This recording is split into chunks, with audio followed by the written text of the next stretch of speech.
I know we have some other people RSVP'd, but I want to, 7 o'clock. So we'll honor those that are on time. Thank you all for being here. My name is Olivia Zing, the Executive Director for Open Democracy. And we'll start tonight. We're an organization that works on campaign finance reform, redistricting, and voting rights. And we're really honored to put together today's program with the League of Women Voters. I wanted to start tonight's program with Ophelia doing a land acknowledgement. So I'll turn it over to Ophelia for the land acknowledgement.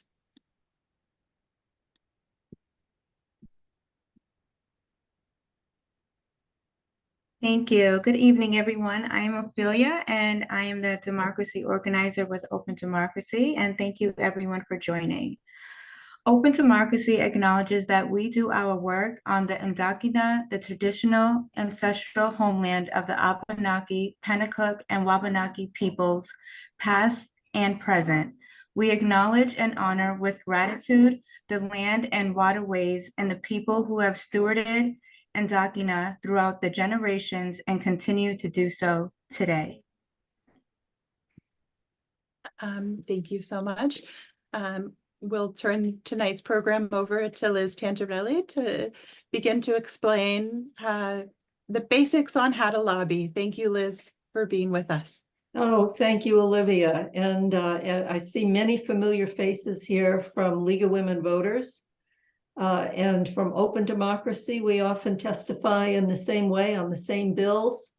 But in whatever way you want to testify, whether as an individual, as a member of a group, testifying before committee hearings is a way to make your voice heard by the legislators. But more than that, it's a valuable resource to the legislators. The people serving on the committees can't possibly know everything, all the background about the bills they're hearing. And the members of the public, like us, can really supply information. So I will be talking about some of the ways that I do research for a bill in order to create testimony that may or may not have an impact. I won't say I've got 100% record. It doesn't work that way. But I think that after committees hear testimony, they are in a better position to vote. So that's why we encourage people to submit testimony, whether it's the kind of research stuff that I do or lived experience. And we've got a couple of people who are going to be talking about that. But first, I want to make sure that everybody on this call knows how to find the bills that are being heard and some clues to how to read those bills so that you know what to do with them. So I am going to share my screen at this point, and I'm going to the General Court website. If you cannot see this, would you somehow indicate that? But you should be seeing the General Court website. And it's gencourt.state.nh.us. So this is where you start, and you'll notice there's a House button, a Senate button, and a lot of other stuff. I'm going to scroll down a wee bit and start talking about finding a bill. So I thought, let's start from the point of view of an ordinary person who heard that there was a bill about plastics. And I've got a neighbor who asked me recently about plastics. So there are different ways to do this. Let's see what happens if we go to a quick search. So I just clicked on quick search there. Well, that wants a bill number and a subject. Let's see, can we find it with a subject? Ooh, I'm not sure that's going to work. I'm going to go back and I'm going to try advanced bill search. Now, maybe some of you haven't done this. You see, I'm under current bills on the left-hand side of the screen. Advanced bill search lets me try something with a title. So I'm going to try plastics. Maybe just plastic and see what happens. Oh, look, there's a bill.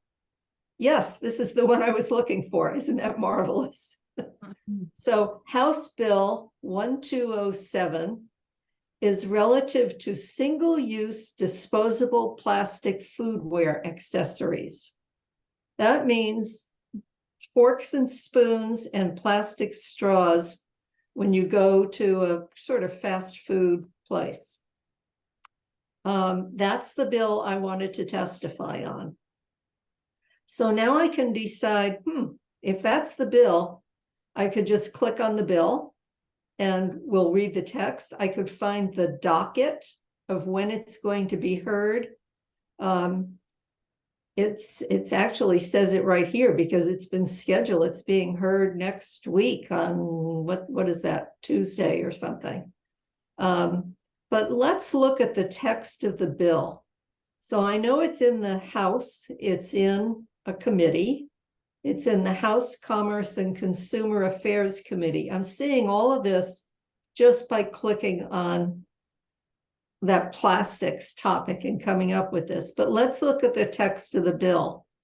I find it easier to read the PDF. I'm clicking on that.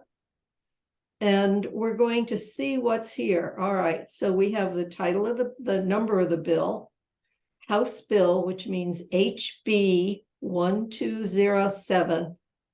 You basically can ignore the FN for now. It won't help you with your search. The act says what it's about, these disposable plastic foodwares. Here's the sponsors. And you can't tell from this list whether they're Republicans or Dems, can you? There are ways to find that out, but you can't tell from this. It tells you the committee. The analysis is more helpful than the title of the bill. So I'm down here at analysis, and this is what the bill does. Prohibits certain food facilities from having self-serve or self-service disposable plastic accessories, except upon request of the customer. So you're not going to find a bunch of spoons sitting there next to your checkout counter anymore. You're going to have to ask for them. All right, here it goes to the next page of the bill. Here is the actual bill. It's going to explain it. It's going to reference a section of law. The line numbers are very useful because the committee will have a copy of the bill with the same line numbers. So if you want to reference something specific in your testimony, knowing that it's on page 2, line 24 or something makes sense. So they define all the terms. They're now going, this is a long bill. Maybe I didn't pick, it's not that long. And so it's, explains what the bill will do. What do you do now? If this really is a bill you want to testify on, you're asking yourself, there's something in here that I really, let's say you oppose. And you have worked perhaps in restaurants. You know why this bill won't work.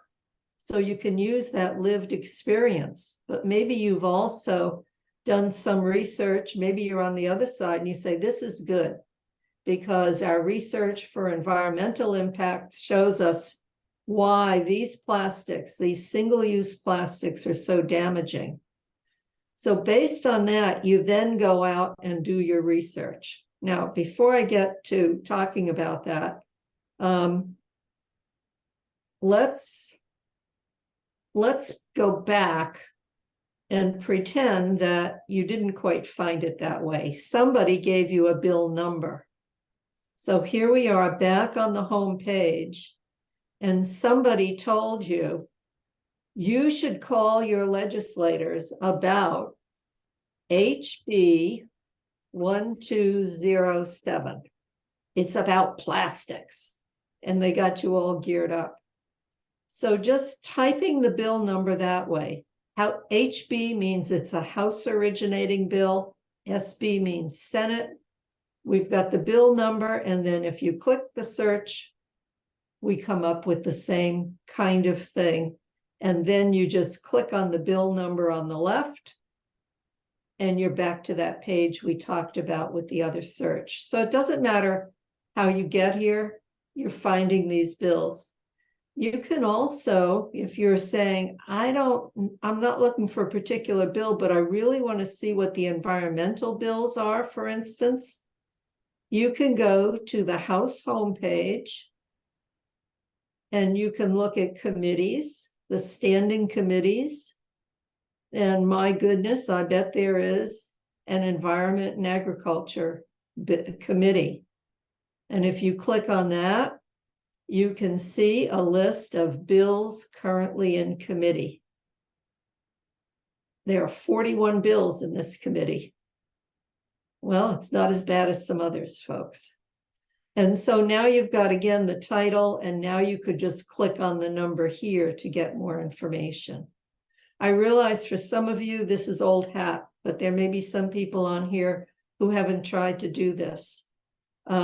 I try to print out the bills because if I'm going to be writing testimony and I'm going to be doing research for it, I really want to have that language in front of me. When is a bill scheduled for a hearing? Well, the bills that are listed right here, they seem to be scheduled already. Do you see it says next or last hearing? And there's a date and a time. And near the top, you'll find the room number. Legislative Office Building, room 301, 303. They've doubled up all the rooms lately. So it doesn't matter which of those numbers you'll look for. But when we get down here, these bills haven't been scheduled yet. So even if you were to click on the bill number and try to look at the docket, it's probably not there. Say the docket doesn't get me anywhere. So it hasn't been scheduled yet, but eventually you'll find it. It will be scheduled. Every bill gets a hearing. All right, let's close this. And let's go back because again, I want to get to that home page and point out that there's one other way to find out. Somebody tells you, sorry, got to go back one more. Somebody tells you there is a Senate bill next week that we really need to testify on. So sorry, I've got to get back here. I'm just trying to get back to my home page, the General Court's home page. And now we're going to look on the right-hand column here. And you see down here, it says Senate. There's Senate calendar, Senate meeting schedule. Play with these when you have time, and you will see that the bills are listed. The committees are listed. And then if you click on it, you'll see which bills are there and so on. And they're by date. Doesn't go very far out. Rarely goes out more than about 10 days. It may go out more later. Olivia, would you agree I can stop here and start talking about the testimony itself? Okay. So I am going to stop share so that I can see you people again. Thank you. And let's talk about testimony. I'm going to talk about preparing written testimony, but it doesn't have to be written for you to testify. But let me start talking about the written testimony first, and then we'll talk about presenting it orally or presenting oral testimony without having a script or something to submit. When I present testimony for League of Women Voters, I use our letterhead at the top of the paper. I'm going to hold this up. Maybe you can see it. There's a letterhead. And there is a date under it. And then it's addressed to, this is House Election Law Chair and the committee. And I would use the chair's name. I think it's still Ross Berry this year. And then from. So think of this as a business letter, your written testimony.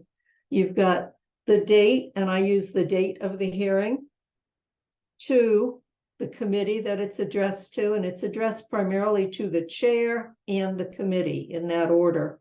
You're really talking to the chair when you're giving oral testimony. And then from, and I use my name, and if I'm using my title as president of the League of Women Voters, I will put that in there. And then I use the League's email address as contact information in the second line under my name and title. These written documents become part of public records. So if you don't want your phone number or email as part of public record, do not put it on your written testimony. You don't have to. I do because it's a public email, and that way, if anybody should ever want to question me about the testimony, they can find that and email me, not via my personal email, but via the league's testimony. And then it's time to identify the bill you're talking about. And it can be in a sentence, it can be in a bold line. We'll use the plastic again, HB 1207 about the use, about the prohibition of single-use plastics. And sometimes I say, we support HB 1207, or we oppose HB 1207. So it's very easy for the committee to flip through their various written testimonies and say, I want to group all the pros and all the cons as I look at it before we go to executive session. So now you start thinking, what am I writing? What's my testimony?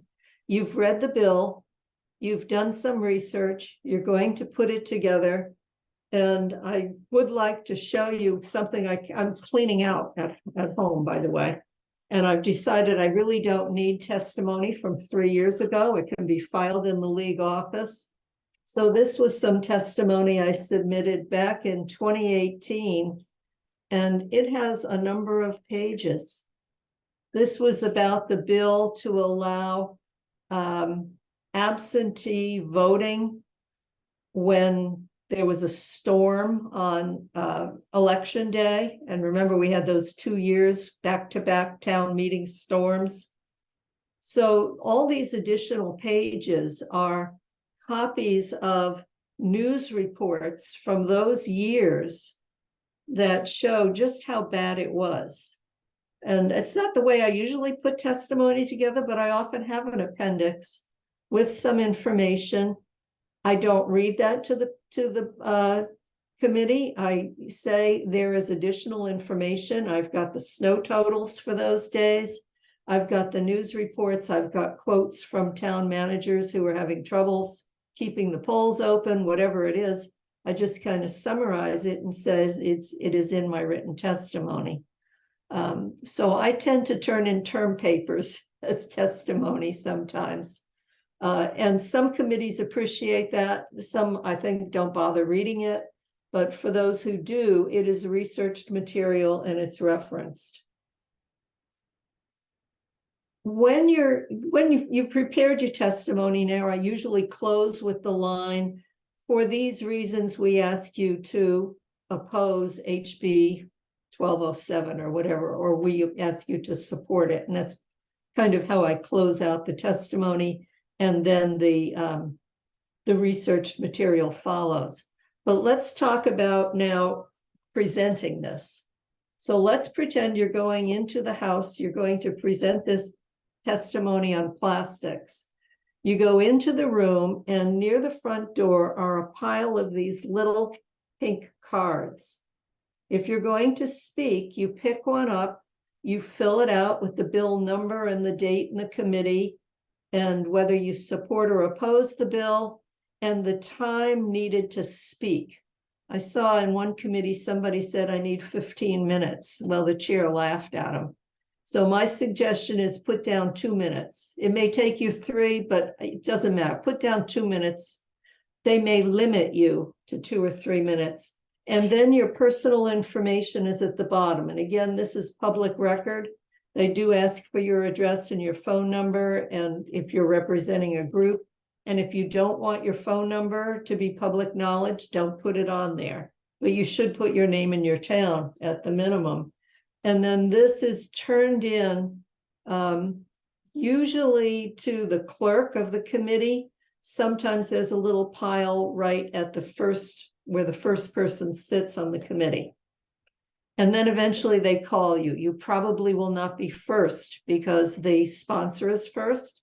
Other legislators present then speak, and eventually some cards are drawn and you get to speak. So you go up, you turn on the microphone, you sit down, and you introduce yourself. I'm Liz Tentarelli from Newbury. I'm with the League of Women Voters, and I have a lot of experience with helping voters try to navigate on election day, something like that. We heard some excellent testimony today in a committee from Bev Cotton, who did her name and where she was from, and then said, I'm an election worker and I'm an advocate, an activist with several pro-voting groups. So you establish your credentials. If you have lived experience, you're going to do that a little bit differently, but you kind of establish why people should listen to you. I usually start then by saying thank you for this opportunity to speak to the committee on House Bill 1207. And here is one reason we oppose it. And then I summarize it. I do not read my testimony. So I have my testimony printed out in enough copies for the whole committee, plus 1 or 2 extras for the clerk. But I'm not just going to stand there and read it. I will turn those in at the end of my testimony. Instead, I have a larger print version of my testimony with some stuff highlighted that I would like to speak to. And here is where I would urge you, if you are testifying and there are many other people testifying, pay attention to what other people have said, so that when it is your turn, you are not repeating what they said, and you're not getting up there and saying, I don't want to repeat what's already said. You can merely say, speakers before me have made many of these good points. I would like to just address one. And then you focus on something that needs emphasis. So even though your testimony may have a lot more material in it in the written form, respect the time of everybody else and just kind of point out a few things to the committee. Try to do it conversationally. And when you're done, just say, thank you for this opportunity. At which point, the chair will say, are you willing to take questions? Now, it's nice if you're willing to. You don't have to. You could say, not today, please. But if you are willing to, it's nice to say that. And then there may or may not be questions. If there are questions, it seems to be the pattern to say, thank you for that question. Even if what you're really thinking in your head is, what a stupid question. You don't say that. It's, thank you for that question. You answer it as best you can. And if you can't answer it, you can always say, that's an interesting point I hadn't considered. If you think you can find an answer, you can tell them, I can mail you that information later. If it's something that you researched but you don't have with you. Otherwise, just say, I'm sorry, I don't know the answer to that, but it's something that should be researched. You don't say you have to do it, but it should be done. The only difference between testifying in the House and the Senate is that the Senate does not use pink cards. When you go into the Senate room, there is a sign-up sheet on a table right near the door. You write your name and I think your town, and if you're part of a group, you can write the group, and you can write either support or oppose and whether or not you wish to speak. So if you plan to speak, you can click that one off and it will usually say whether you're supporting or opposing. The Senate likes to juggle back and forth between opposing and supporting testimony, which I think is very effective. But you can turn in written testimony without signing up, without speaking. So if you just want to submit written testimony, you can give it to the clerk of the committee, and Olivia will talk later about how to submit it online. But I think that is about what I wanted to say, and I realize I've gone a wee bit over time. So unless, Olivia, you want me to address something in particular, I will turn it over to We'll bring you back. We'll bring you back for questions and answers, Liz. Okay. Next up is Henry Vayu, who's been a lobbyist for 30, I don't even know, Henry, you can tell us how many years or decades you have been a lobbyist at the New Hampshire State House, and Henry will share some tips and best practices on how to lobby, and also sort of knowing our audience, what to say to a Senate committee versus a House committee. So, and over to Henry. Thank you, Olivia. Yeah, so I started lobbying back in 1986. So this is what, 30, coming up on 30, 38 years, 37, 38 years, something like that. Anyways, let me just touch base first on knowing your audience. When I go into a committee, one thing I like to do is kind of get a sense of who are these people that I'm talking to. We're humans. We all come with biases. Biases aren't a bad thing. It's human nature. We all come with biases. They're shaped by our life experiences, organizations that we're involved with. And there are some tools that can help you find out who these people are that you're going to be talking to. Let me see. Can I do a share screen here? Yeah, I can. Let's see. Where's the? Oh, here we go. Everyone see that? Is that up there? Yeah. So here's the general court page. Let's just, for instance, pull up the House standing committees. Let's go to Ways and Means Committee. We go to the Ways and Means Committee, and they have the committee members. Let's pull up Susan Almy. She's the ranking Democrat on the committee, and they have a little bit of information. They have the committee information, but they have personal biography there. You can find out her background, some of the organizations that she's been involved with. So again, you can't immediately, tell what Susan is all about, but certainly some of this background information can give you a little bit of sense of who these people are that you're talking to. So I find this as a useful tool. Again, you can click on any of these committee members and just get a sense of what their background is. There's another tool that I use. A lot of the insiders have this. Maybe Olivia has it, but it's the Manual of Elected Officials. And it has much more information in here than you can find online. It has a lot more of their voting records, some little more personal stuff about them. So it is helpful to get a sense of who you're talking to. When you are testifying on bills in a committee, I group committee members and how they're going to react to your testimony into like 3 groups. There are going to be those that are going to be with you 100%. And when they ask you questions, you can kind of tell they're with you because they just gave you a softball to hit out of the park. And you can sense it. You're like, okay, that's a really good question. I'm glad you asked me that question. And boom, you give a great answer. And then there's going to be those that are totally against what you're talking about. And there's no way you're going to be able to convince them otherwise. And that's fine. And you can tell sometimes by the questions they ask and the way they lead it. And you can't change some of those people's minds. And then there are going to be those people that really haven't made their minds up yet. They're open to all kinds of thoughts. They want to get all the information they can. Those are the people you really need to speak to. And those are the people that ultimately will decide which way the bill is going to go. Those people that really kind of undecided.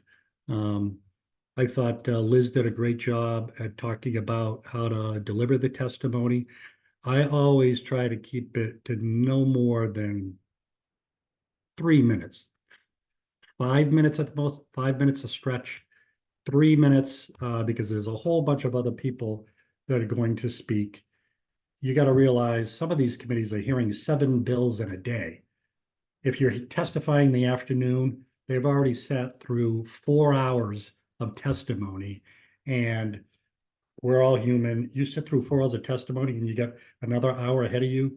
You want people to be very brief and concise. What I try to do is I try to tell myself, all right, in 60 seconds, what is the most important thing I want these people to get away with what I'm saying? You got to boil it down that much. Liz was right. You can have your written testimony that can go into a heck of a lot, much more detail, but you've got to try to start off in the first 60 seconds. If you can boil it down into what you really want to get across, that's the most effective way, because their attention span will wane the longer you talk. You can see it in their eyes. They're starting to look off in the distance, but the first 60 seconds is when you have their attention. And that is when you have to get out exactly what you want them to do. Do you want them to pass the bill? Do you want them to kill the bill? What's the most important reason why you want them to pass or kill? It's always good to have some sort of backup data, the testimony that I believe this, I believe that. If you have something that supports the case you're trying to make, obviously, that's good. Don't go into detail in your testimony. Have it in your written testimony, or say, I have some stuff here I can hand out. Let them know, your contact information if there's follow-up. Liz is right. If you don't, you're going to get questions that you can't answer. I get them sometimes, and I can't answer questions. And you just got to be honest up front, say, I don't know the answer, but I can try to get you the answer. I know where I can get that, and I'll follow up and make sure to do the follow-up. Let me see what else. I think that's it. Any tips, Henry, from doing this for many years? Any other tips? Just remember that they all come from varied backgrounds. Some of them will have a lot of knowledge about the subject matter that's before them. Others won't. And so don't think that they know more than you do. Sometimes you will know more than they do, and that's why they like to have you there. If you've been involved in elections or stuff, you've been involved in organizations that the subject matter is about, you probably know more about that issue than them, and they'll value that. The ones that are in the middle, again, there's the ones that are going to be for and against. Play to that crowd that really wants to take what you're saying, and don't be anxious. They're just people, regular people, Thanks, Henry. Our next speaker is Ophelia Burnett, who will talk about how to share personal life experience in testimony to committee, and why telling personal stories matter in testimony. But before that, I see the question in the chat about the Blue Book, and I'll maybe ask Henry to put information about where folks can purchase the Blue Book. If you don't want to buy one, there is one in the Open Democracy office, so you're always welcome to pop into our office and borrow Just our. call Olivia or email her. She'll give you all the information. I'll just copy a page if you're what you're looking for, but there is a copy in our office. So over to Ophelia. Thank you, Olivia. So I'm not as experienced as Liz and Henry is. I've been doing this work for about 2 years, but I just broke down when sharing your personal or lived experience story into 4 parts. I did introduction, your personal story, the importance of your testimony, and the impact of your testimony. So with your introduction, when writing, doing your testimony on your personal story or your lived experience, it's good to start with a captivating opening to grab your audience's attention. You can start off with a quote or a thought-provoking question. And if you want to make sure that you clearly state the purpose of your speech. You don't want to speak about something that has nothing to do with why you're testifying. Like Liz said, if you're talking on a bill on plastic, you don't want to talk about elections. So you want to be very clear on the purpose of your speech.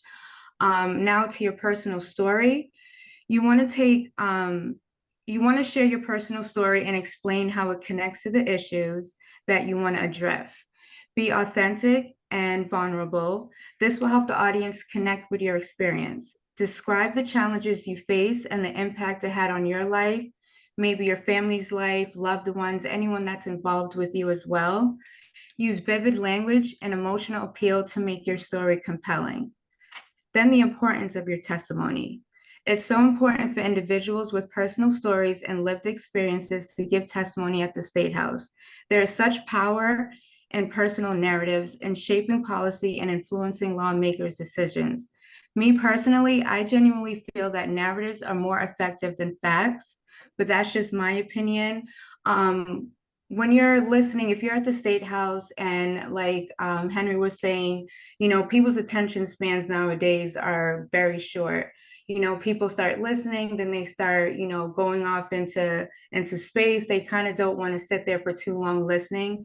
And sometimes when people are saying, you know, statistics says that 5 out of 10 people end up in mental health institutions, and they just keep on talking about numbers. People are not really interested and don't really get engaged with you. But when you start talking about your personal experience, saying things like, maybe when there was a time that you were going through a rough time and you decided to go to, you know, the mental health institution because you wanted to do better for your family and your kids and your loved ones, people tend more to connect to that than to hear numbers and to statistics all the time. The next part that I have is the impact of your testimony. Your personal story could potentially have an impact on not just lawmakers, but the community as well. You can humanize the issues at hand and create empathy among policymakers. Your testimony can potentially bring about positive change and improve the lives of others. There was a time that for a very long time, my supervisor with my other job had asked me to testify at the State House for about 6 months. I was very nervous. As you can tell, I'm nervous now. But I really get shy to speak in front of a large amount of people and do public speaking. But finally, I ended up testifying on a bail reform bill that they were trying to get passed into legislation for about 3 years. I told my personal story. Like I said, I was nervous. Even at one point, I almost wanted to cry, but I didn't. I kept myself composed. But after telling my personal story and my lived experience, they ended up not passing that bill. And it was a very big win for criminal justice. And I was really happy about that because I got my chance to tell my story, my lived experience, and really had the legislators and the community really get a chance to connect with me and what I went through. So just in all conclusion, everyone's voice matters, and that collective work and action can lead to positive change and meaningful change. So I'm really looking forward to hear about when it is you get nervous about telling your story, but everybody's voices matter. And yeah, pretty much that's about it. Just tell your story, don't be nervous, make sure it connects to the issue at hand, and just be yourself. Thank you, Ophelia, for that passion. Our next speaker is Linda Bundy, who's a retired teacher who has just begun testifying over the last few years. And she's just going to share about testifying even when you're nervous. Thank you, Olivia. So, public speaking is not my strong suit, to say the least.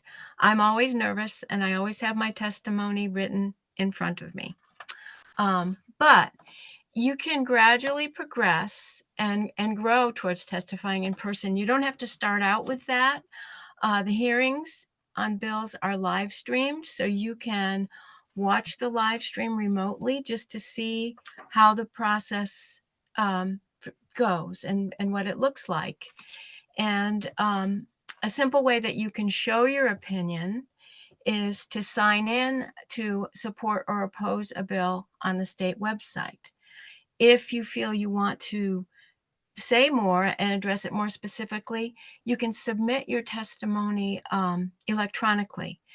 You can attach it as a PDF or even just copy it and paste it into the box on the web page. So it's simple to get your voice in there.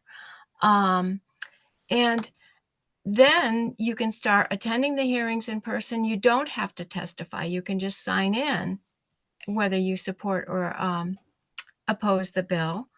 And there again, being there and seeing how it works does it becomes more familiar to you, and also seeing the committee members, seeing how they interact with each other and how they interact with the public does put you more at ease. And you know, the more that you do it, it does become a little bit easier. And I do think that the committee members appreciate your presence there, and they really do listen. And again, you don't have to take questions. I still have not taken questions when I testify. That might be my next step. So I mean, basically that's all. I started out very slowly. Everything was remote, and then gradually worked my way up to being in the room and then speaking. So, you know, step by step at your own pace, whatever you're comfortable with. No matter where you participate in this process, you're having your voice heard. So, thank you. And I just want to sort of amplify what Linda had to say. If you want to, if you're on this calendar, you can do remote sign in, and you can put your personal information. You select the date of the hearing, so you can select, for example, Monday. You can select the House Education Committee, House Bill 1014, which is a bill that would allow high school students to register, or, you know, to know how to register to vote. You select that you're a member of the public and you're representing yourself. You want to upload your testimony here in PDF form, and you want to make sure you're saying I support or oppose the bill. Make sure to say I support. You upload your testimony, or you can type your testimony in the box here below, and, you know, final review and hit submit. This does have to be in a PDF format, and not a huge PDF. So just to, you know, so if you have a problem uploading testimony, this is the portal where you upload your testimony. If you're going in person, you want to bring, you know, 20 copies in the House committee, or 5 copies in the Senate committee of your testimony. I do often upload to the portal, but then send an email to the committee with my testimony. As you know, the portal is the public record of your testimony, but not all committee members check that portal. So sending an email with your written testimony is really important. Also, if Liz and I are going to a committee in person and you can't be there, you know, call on one of us. We might be able to hand deliver a paper copy of your testimony, because I do think probably they're going to read the paper copy that's in front of them first, the email second, and the portal third. So those are my tips as far as that. When I first started doing this, people said, always 3-hole punch your testimony.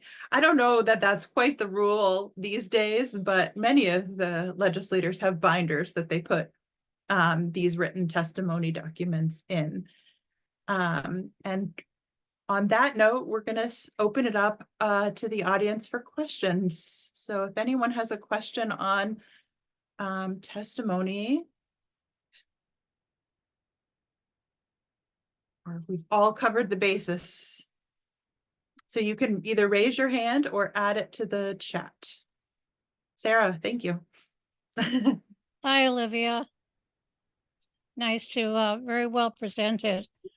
So I went to Concord today, and I was hoping to not testify. I wasn't prepared to testify, but to attend 3 or 4 different bills. One was actually a constitutional amendment, and the others were regarding reproductive rights.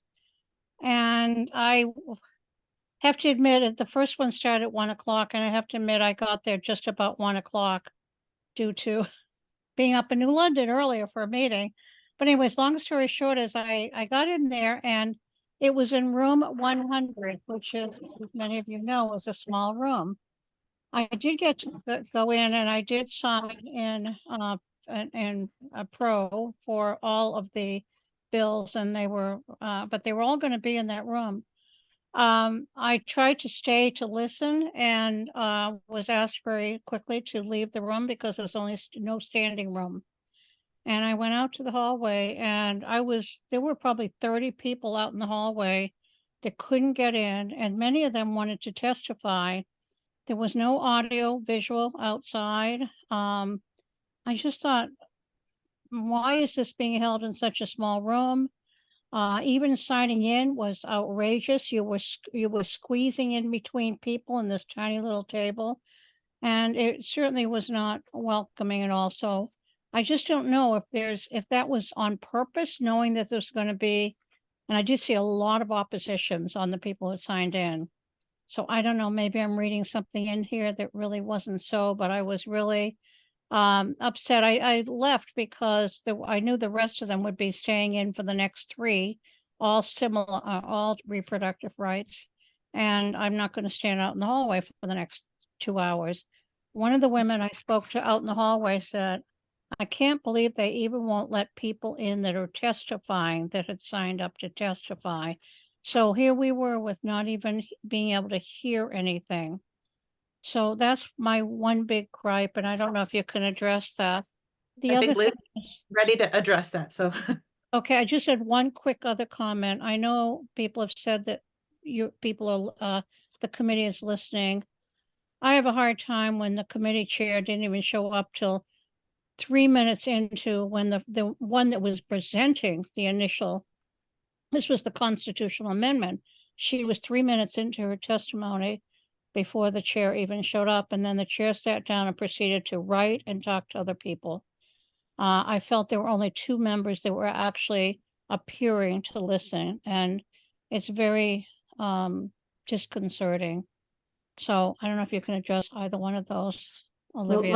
let me address the first one, because before COVID, we had situations like that where some very serious bills were being held. The hearings were being held in tiny, tiny rooms. And we'd cram as many people as we could into the room. The rest were in the hall. And finally, I think there was enough publicity about this that they started moving hearings. So it was scheduled for, let's say, room 101. And then they'd say, all right, give us a minute. We've found another room. We're all tramping up to room 307 or something. And the whole crowd would tramp up to the larger room.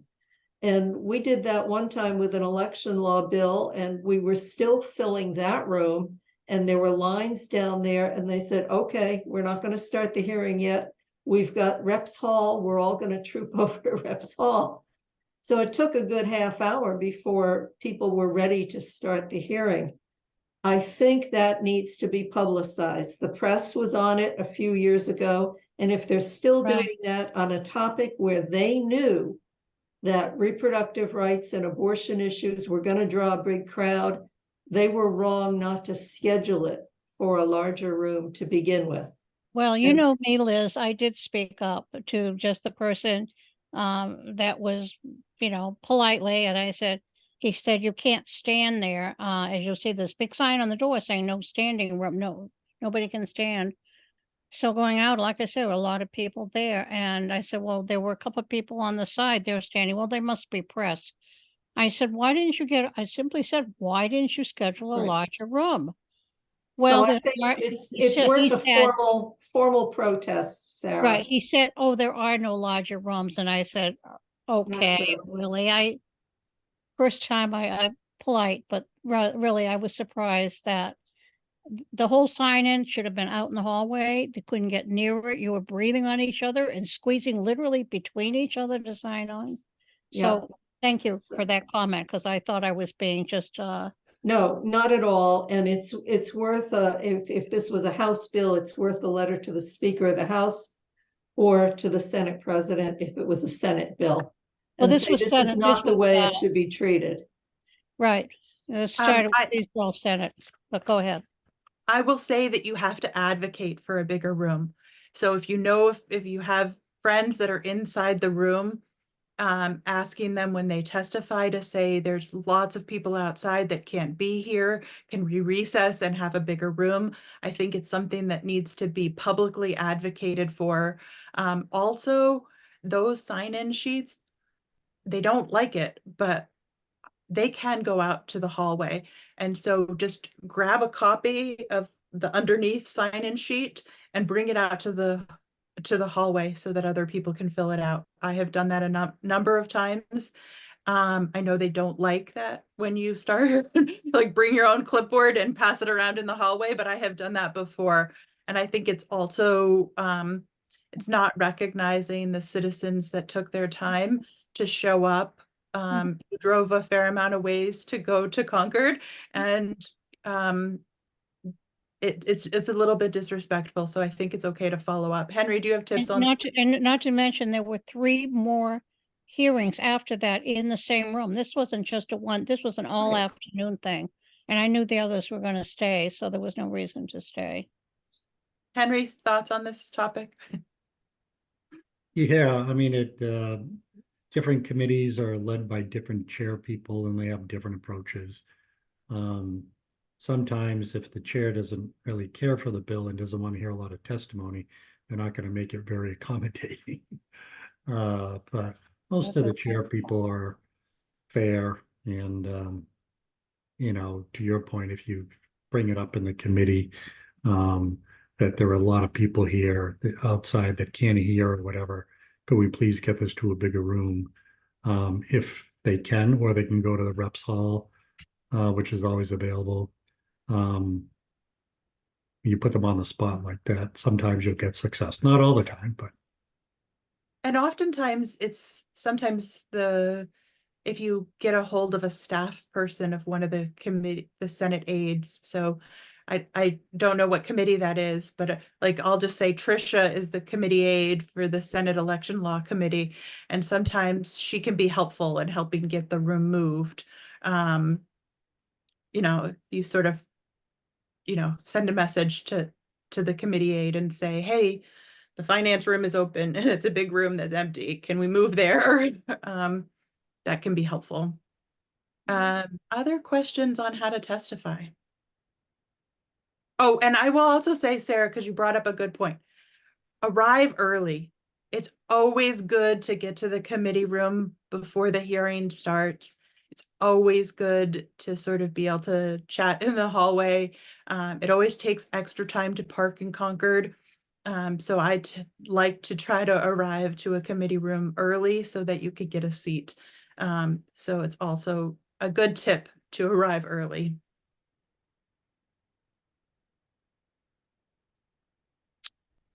Go ahead, Bob. If you want to unmute.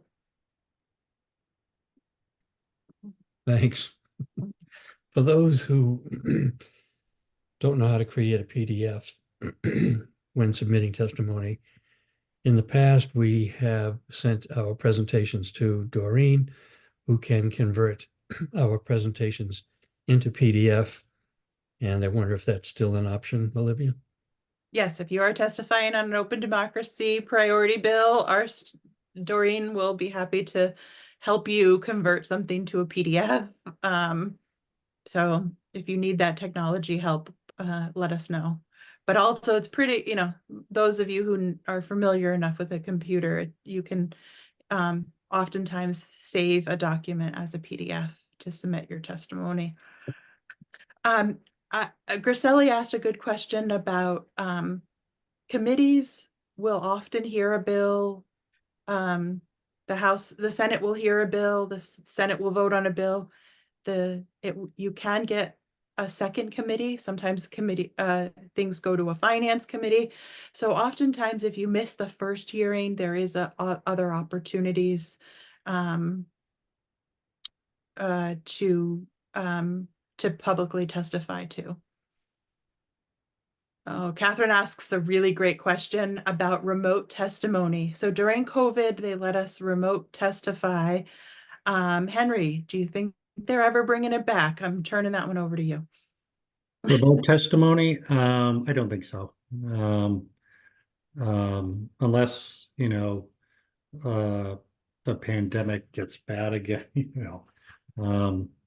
they used it reluctantly, at least the Republican leadership. I think it would have been a lot different with the Democratic leadership. They were pushing for continued use of it. But I don't see it coming back soon. I'm glad that they still have, they kept the streaming, so that if you don't want to testify, you can at least watch it. I think that's a good thing that they kept, because there are times where you can't make it or whatever, but you want to see what's going on, and you can watch it remotely, or you can watch it later at night, because they're recorded. So that's a good thing, but I don't think that they're going to have remote testimony anytime soon. I agree with Henry. I don't think that remote testimony is coming back, but if you compare where we are now with pre-pandemic, now you can upload your testimony via the website. You can Yeah. send it in that way, and you can watch it online. We didn't have any of that pre-pandemic. So there is a good side to the pandemic, Yeah. for all the agony it caused us. It does let the people see the legislature at work, and it lets us submit comments much more easily. Yeah. And I know that Bob Perry has recorded himself giving testimony and emailed the link to the committee. So that's another way. I don't know how many of them would watch you give testimony, but you could try.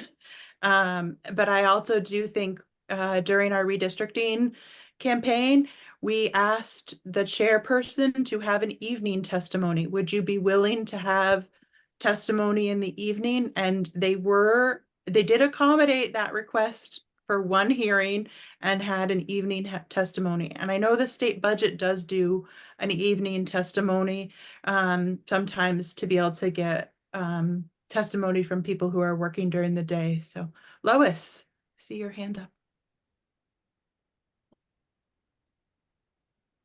Great. Thanks for all the great information from everybody. This is a legal question for any lawyer on this call or somebody with this kind of experience. I watched all day the hearing that you were in, Sarah, and saw exactly what you were talking about. It was terrible because the view is from behind, the crowded chaos that was going on for those coming in to witness. There was an ACLU representative there the whole time. And my question is this a situation? I mean, we have a constitutional right to these hearings being public, correct? It's in our Constitution, correct? Is this some sort of, not lawsuit, but class action potential request of the legislative body to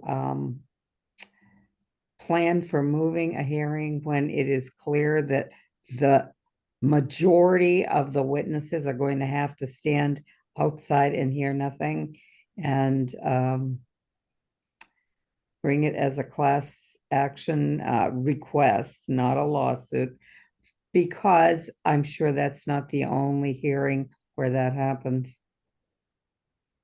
I could probably quickly just address it. I think the courts have been very reluctant to get involved or to tell the legislature what they should and shouldn't do. I think the state Supreme Court would probably stay out of that. I think there'd probably be better chance of getting something done, again, by directing it either towards the press, the leadership. Sometimes it falls on deaf ears with the leadership, but I think the public pressure eventually, and maybe not initially, but I think there's probably better success there. There have been things, I mean, the whole thing about the remote testimony, even Representative Cody and his participation during COVID. He couldn't come to the State House. He's handicapped and whatnot, and was compromised. Didn't attend, and the Democrats brought it to the Supreme Court, and the Supreme Court said they didn't want to get involved in that. I mean, the Supreme Court typically has let the legislature make its rules and how it's going to proceed. So that's just my first thought. Henry, there's a question about from Kathy about if a bill dies, when can it be re-brought up? So there's rules? yeah, so there's you think of the biennium. So last year was the first year of the biennium. This is the second year of the biennium. If a bill is brought up and killed in the first year of the biennium, under the rules, it cannot be reintroduced the second year. Now, that's at the judgment call of the speaker. And if the bill is worded a little differently, they can be cute and it could come back.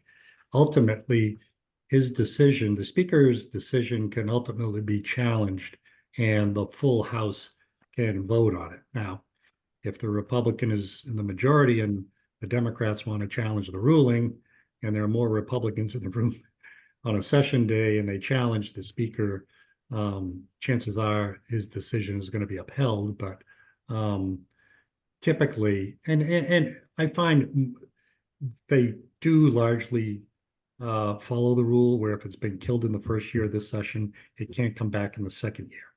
It could come back when the new legislature gets elected the year after that. So if it's killed in the first year, it can't come back till 2 years later, typically.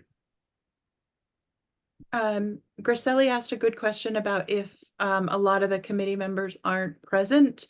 How do you have your voice heard? I know that I have once asked if they could recess a hearing, and they did sort of keep a hearing open to the next time, held it open so that more voices could be heard. But I know that that's not often the case, that they'll recess a hearing till everyone can be present. But many committee members are committee members of other committees or are introducing bills. So oftentimes some of these scheduling conflicts are just inevitable, and it's not that they're trying to be rude to you. They just are having to run out of the room to testify on another bill. But sometimes they do recess if you are polite and request them to recess the hearing so other voices could be heard. Great. I want to thank you all so much for joining us tonight. And also say that Henry, Liz, and I are all available for additional questions. If people are testifying on bills for the very first time and want to email questions, feel free to use Ophelia as a resource. We are a supportive team where we want to practice democracy together. So thank you all for being with us tonight. And I hope you all enjoy your testifying at the State House this year, and have any additional questions. I will say that I've noticed there are more, seems like there is a much better tone than in years past. So continue to just remember to be polite, know that your voice matters, and the decorum will continue to go. And even when we don't win things this year, we keep trying year after year. So sometimes, you know, we've got to go to the State House a couple of years in a row. Liz, any closing thoughts? No, I just want to see all these people at the State House at some point, or at least signing in online. Wouldn't that be fun? We'll have a party. Thank you all for coming. Thank you. You.